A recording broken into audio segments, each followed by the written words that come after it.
तो मित्रों, अब हम बात करने वाले हैं पंच कलेश में से जो सबसे अंतिम कलेश है अभिनिवेश, इसके बारे में। तो आइए समझते हैं कि अभिनिवेश क्या होता है और ये क्यों हमारे जीवन में क्लेश का कारण बनता है। तो मेरी बातों को ध्यान से सुनने व समझने का प्रयास कीजिए। तो देखिए, अभिनिवेश का मतलब है मरने का गहरा भय और जीवित रहने की तीव्र इच्छा, यानी कि इस बात को स्वीकार ना कर पाना कि मृत्यु एक अटल सत्य है और जिसका जन्म हुआ है उसका मृत्यु भी होगा ही होगा। इस बात को स्वीकार ना कर पाना और मृत्यु से बहुत ही अधिक घबराना, और ये इसलिए होता है क्योंकि शरीर को ही मैं मान लिया जाता है और ये अविद्या अर्थात अज्ञान के कारण उत्पन्न होता है। अविद्या क्या है?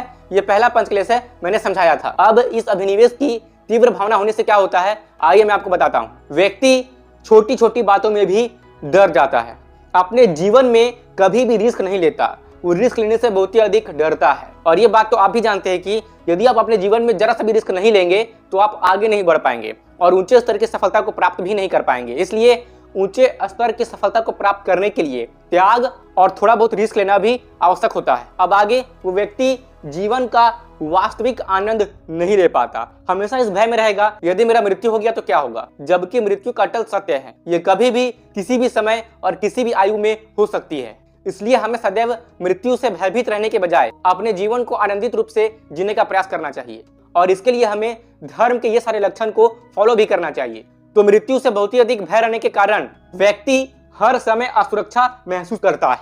अब ये तो होना ही है, जबकि वास्तविक बात यह है कि शरीर नश्वर है, यानी कि शरीर मरता है, जबकि आत्मा चेतन तत्व है और यह आत्मा अमर, अजर और अविनाशी है। आत्मा का अस्तित्व हमेशा से है और हमेशा रहेगा, जबकि हमारा यह शरीर जो कि पंच महाभूतों से बना है ये नष्ट हो जाएगा। और मृत्यु एक अवस्था होती है, यानी कि एक घटना होती है आत्मा का शरीर से अलग हो जाना। तो मैं आशा करता हूं कि आप अभिनिवेश का अर्थ समझ पाए होंगे। यदि आपको कोई शंका है तो आप कमेंट बॉक्स में अपनी शंका पूछ सकते हैं, वहां पर मैं आपको रिप्लाई करने की पूरी कोशिश करूंगा।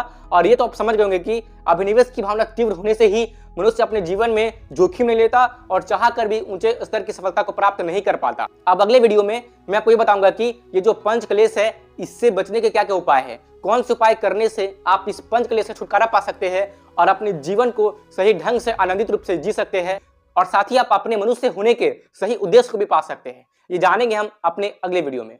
धन्यवाद।